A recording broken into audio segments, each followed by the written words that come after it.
morning, student. Today's topic IEEE standards.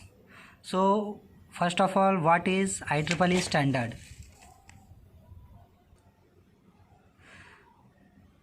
The standard of electrical and electronic engineers. IEEE means the Institute of Electrical and Electronics Engineer. Standard means, what is the standard? Standard Association, IEEE Association is an organization within IEEE that develops global standard in a broad range of industries including. It means IEEE जो होता है वो एक ऐसा standard provide करता है, एक ऐसा ऑर्गेनाइजेशन है जो ग्लोबल स्टैंडर्ड रेंज के प्रोडक्ट या एक स्टैंडर्ड क्या करता है, डिज़ाइन करता है. There are some applications, different applications. First of all, power and energy. It is used for power and energy related, ठीक है, products. बायोमेडिकल, ठीक है, बायोमेडिकल के फील्ड्स में IEEE स्टैंडर्ड्स के बहुत सारे प्रोडक्ट्स आते हैं. Next is health care, information technology and robotics. जितने भी हेल्थ केयर से रिलेटेड कोई भी इंफॉर्मेशन टेक्नोलॉजी होते हैं या रोबोटिक्स होते हैं, वो सब IEEE स्टैंडर्ड के द्वारा क्या किया जाता है, डेवलप किया जाता है. टेलीकम्युनिकेशन एंड होम ऑटोमेशन से रिलेटेड जितने भी प्रोडक्ट आते हैं, ट्रांसपोर्टेशन में भी जितने भी कुछ प्रोडक्ट्स यूज़ होते हैं, नैनो टेक्नोलॉजी से related products, information assurance and many more. तो देयर आर सम एप्लीकेशंस ये used in IEEE standards. Next is standard. What is a standard? Each year the IEEE standard conducts over 200 standard ballots, a process by which proposed standards are voted upon for technical reliability and soundness. It means क्या होता है, standard means क्या होता है कि standard provide करना. ठीक है, फॉर एग्जांपल जैसे कि हम गोल्ड खरीदते हैं, ठीक है, तो गोल्ड में ISI हॉलमार्क रहता है जिससे उसकी प्योरिटी की क्या रहता है, पता चलता है. उसी तरह जो IEEE स्टैंडर्ड रहते हैं वो ऐसा प्रोडक्ट डेवलप करते हैं जिसमें IEEE स्टैंडर्ड का एक टैग रहता है, ठीक है, जिससे उस प्रोडक्ट या उस टेक्नोलॉजी की प्योरिटी का या उसके एक्यूरेसी का पता लगता है. ठीक है, तो वो हमारे लिए क्या हो जाता है कि रिलायबल हो जाता है. तो वही चीज़ होता है. IEEE जो होता है वो एवरी ईयर 200 स्टैंडर्ड्स बैलेट क्या करता है, डेवलप करता है, ठीक है, प्रोसेस करता है. और technical reliability for soundness. 2017 IEEE hand over 1100 active standards with over 600 standard under development. 2017 की अगर बात करें तो हम 1100 एक्टिव स्टैंडर्ड्स डेवलप कर चुके थे और 600 जो है वो स्टैंडर्ड अंडर डेवलपमेंट थे. ठीक है, तो टोटल कितना हो गया, 1700.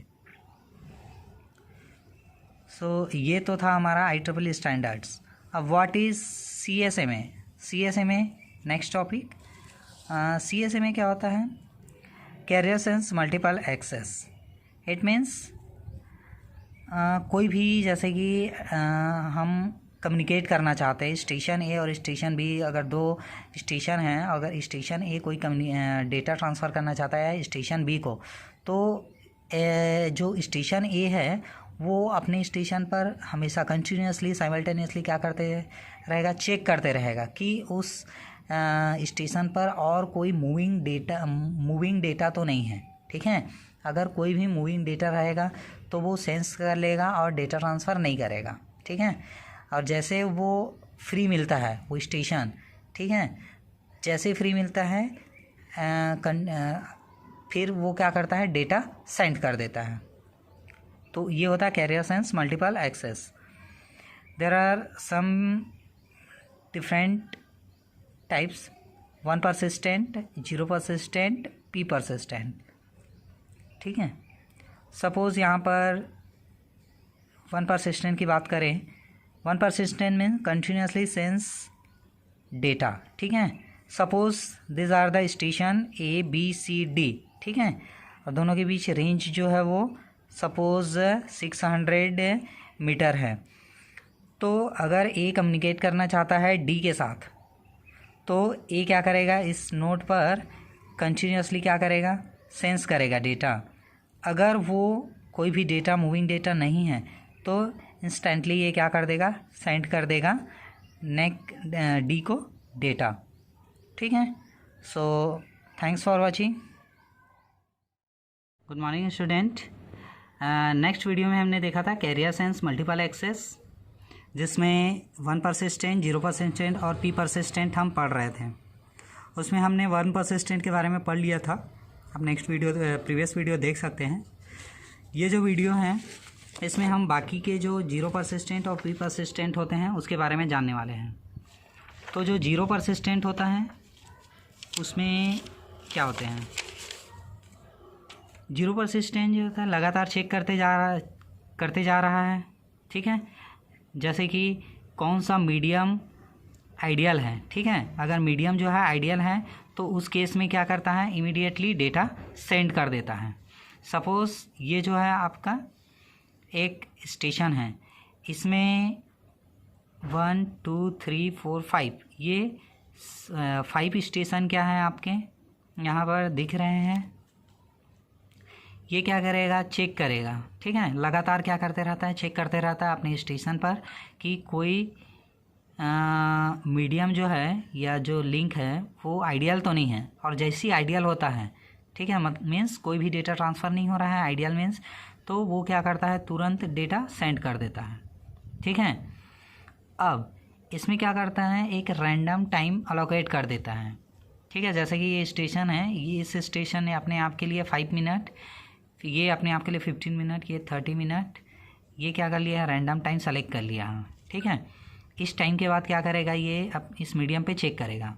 सपोज़ 5 मिनट हो गया, 5 मिनट के बाद ये चेक करेगा कि ये मीडियम आइडियल है कि नहीं है। जैसे ही आइडियल मिलता है वो तुरंत डेटा सेंड कर देता है। सपोज़ अगर 5 मिनट के बाद भी आइडियल नहीं है तो अगले 5 मिनट तक फिर वेट करेगा। ठीक है। मतलब अगले 5 मिनट में वो चेक करेगा, कंटिन्यूसली चेक नहीं करेगा। मतलब जो रैंडम टाइम रहता है उसी में क्या करेगा, चेक करेगा। सपोज़ यहाँ पर 15 मिनट है। ठीक है। तो ये स्टेशन जो है हर 15 मिनट बाद अपने यहाँ पर चेक करते रहेगा। ठीक है, कि ये जो स्टेशन है वो आइडियल है कि नहीं है। तभी क्या करेगा, डेटा ट्रांसफ़र करेगा। मान लो ये 5 मिनट में डेटा सेंड कर दिया, यहाँ पर आने में सपोज़ 5 मिनट लगता है। ठीक है। उसके बाद आइडियल रहेगा ये, लेकिन ये 15 मिनट बाद ही क्या करेगा, चेक करेगा कि आइडियल है कि नहीं है। ठीक है। इसमें कोलिजन जो होता है वो 1 परसिस्टेंट के कंपैरिजन कम होता है। पी परसिस्टेंट मतलब होता है probability value. Probability value means क्या होता है, ये हाइब्रिड होता है किसका, 0 परसिस्टेंट और 1 परसिस्टेंट का। इसका बेस्ट एग्जांपल है वाईफाई कनेक्शन। जो वाईफाई कनेक्शन लेते हैं ना हम, वो इसी परसिस्टेंट के बेसिस पर वर्क करता है। इसमें वैल्यू जो होता है वो प्रोबेबिलिटी अपन जो पढ़े हैं उसी रेंज में रहता है। मतलब 0.1 to 0.9, ना ही 0 रहेगा मतलब 0 परसिस्टेंट, ना ही 1 रहेगा 1 परसिस्टेंट। ठीक है। उसके बीच में जो वैल्यू रहता है, ठीक है, उसी वैल्यू से क्या करेगा, चेक करेगा और डेटा ट्रांसफ़र करेगा। Not data transfer for immediate for ideal if ideal condition means अगर कोई भी स्टेशन आइडियल कंडीशन में है तो ये इमीडिएटली डेटा ट्रांसफ़र नहीं करेगा। ये पर्टिकुलर चेक करता है, देन डेटा ट्रांसफ़र करता है। Okay. Next topic is CSMA-CD। It means क्या होता है, carrier sense multiple access collision detection. अब यहाँ पर कैरियर सेंस में तो हम क्या करते थे, चेक करते थे मीडियम को कि वो फ्री है कि नहीं है। ठीक है। आइडियल कंडीशन में था कि नहीं था। उसके बाद हम डेटा ट्रांसफ़र करते थे। अब यहाँ पे कोलिजन भी डिटेक्ट करेंगे। कैसे, it is a modification of CSMA। ठीक है। कैरियर सेंस मल्टीपल एक्सेस का क्या है, मॉडिफिकेशन है। जो नोड डेटा ट्रांसफ़र कर रहे हैं उसका कोलिजन डिटेक्ट भी कर सकता है। ठीक है। मतलब सपोज़ ये डेटा ट्रांसफ़र कर रहा है तो अपने नोड में क्या करेगा, कोलिजन डिटेक्ट भी करेगा। ठीक है। कैसे करेगा, एक्नॉलेजमेंट का यूज़ करने से। मान लो अगर एक्नॉलेजमेंट यूज़ करेंगे तो कोलिजन क्या हो जाएगा, और बढ़ेगा। ठीक है। तो और बढ़ेगा तो क्या करेगा, ये कोई भी एक्नॉलेजमेंट नहीं देगा। ठीक है। ये ट्रांसमिशन टाइम के अकॉर्डिंग क्या करें, ट्रांसमिशन टाइम मतलब समझते हो, मैसेज डिवाइड बाय बैंडविड्थ, ठीक है। तो उस हिसाब से क्या करेगा, ये डेटा सेंड करता है, ठीक है। सपोज़ यहाँ से एक चैनल है ए और बी, ये दोनों अगर कम्युनिकेट करना चाह रहे हैं एक दूसरे से, अगर ये डेटा सेंड करना चाह रहा है इसको, ठीक है, तो दोनों के बीच का प्रोपगेशन डिले मान लेते हैं 1 आवर्स है, ठीक है। मतलब 12 AM को अगर ये डेटा भेजा ए और यहाँ पर 12 AM से ये डेटा भेजता है, ठीक है, 12 AM को, तो ये दोनों डेटा ये आपस में यहाँ पर कोलाइड होगा। मतलब इसको कितने टाइम बाद पता चलेगा, 12:30 के बाद पता चलेगा कि इसका डेटा कोलाइड हो गया है, और इसको भी 12:30 के बाद पता चलेगा कि इसका डेटा कोलाइड हो गया है। क्यों 12:30?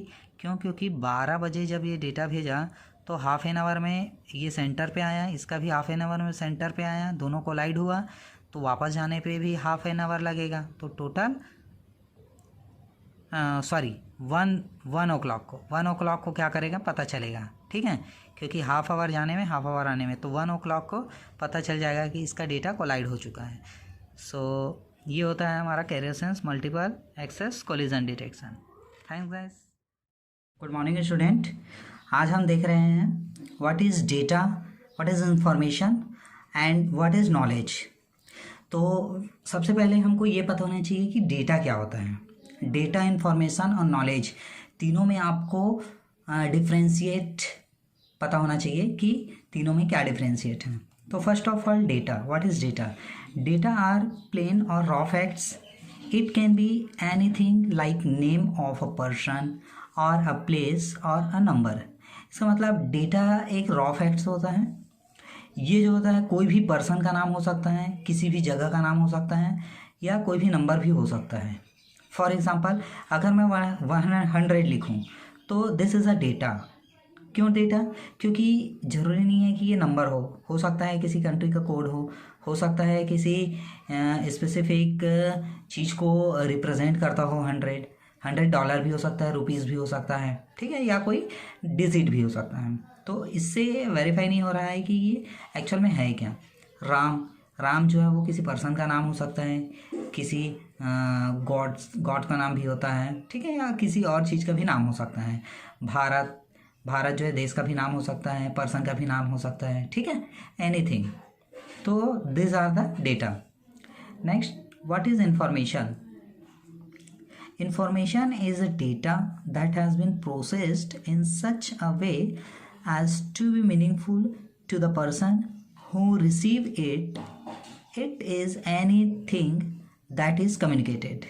इसका मतलब इंफॉर्मेशन एक डेटा है, यानी कि जो डेटा उसे प्रोसेस किया तो वह आपके इंफॉर्मेशन बन गया। मतलब कोई डेटा है, अगर वो प्रोसेस होता है तो वो आपका क्या बन जाता है, इंफॉर्मेशन बन जाता है।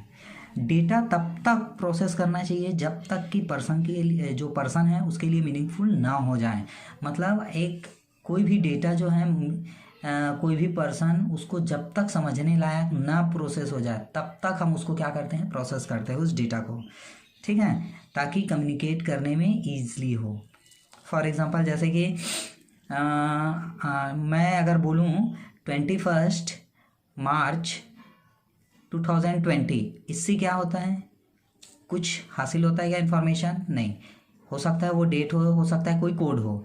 अगर मैं बोल दूँ 21 मार्च 2020 मंडे को आपका पेपर 2 बजे से लेके 5 बजे तक है, ठीक है, 2 PM to 5 PM, तो इसका ये भी पूरा जानकारी नहीं है, ठीक है, आधा अधूरा जानकारी है। पूरा इन्फॉर्मेशन कब होगा, जब मैं बोलूँगा 21 मार्च 2020 2 PM to 5 PM आपका विजुअल बेसिक का एग्ज़ाम है, तब ये क्या हुआ, आपके लिए पूरा का पूरा इन्फॉर्मेशन होगा, ठीक है। Next, what is knowledge? The ability of the person recalls और uses his information and experience is known as knowledge. मतलब कोई भी पर्सन जब किसी इंफॉर्मेशन को रिकॉल करता है, फिर उस इंफॉर्मेशन के बेस पर जो एक्सपीरियंस मिलता है उसे कहा जाता है नॉलेज। फॉर एग्ज़ाम्पल जैसे कि आप कोई पेशेंट हो और आप बीमार हो और डॉक्टर के पास जाते हो, और डॉक्टर क्या करता है, अपने इंफॉर्मेशन गेन करके उस इंफॉर्मेशन के बेसिस पे एक्सपीरियंस से वो आपको बता देता है कि आपको बुखार है तो ये जो दवाई मैं दे रहा हूँ वो आप लीजिए, आपका बुखार ठीक हो जाएगा, ठीक है, या आपको जो भी तकलीफ है वो दूर हो जाएगा। तो ये क्या करता है, उस समय डॉक्टर जो है अपना एक्सपीरियंस के बेसिस पे, ठीक है, इंफॉर्मेशन के बेसिस पे एक्सपीरियंस चेक करता है और उस बेसिस पे आपको दवाई देता है। तो आई होप, मुझे लगता है कि आप लोग को डेटा, इंफॉर्मेशन और नॉलेज तीनों समझ में आ गया होगा, तीनों में आप इजली डिफ्रेंशिएट कर लेंगे। थैंक्स गाइस, नेक्स्ट वीडियो में हम देखते हैं।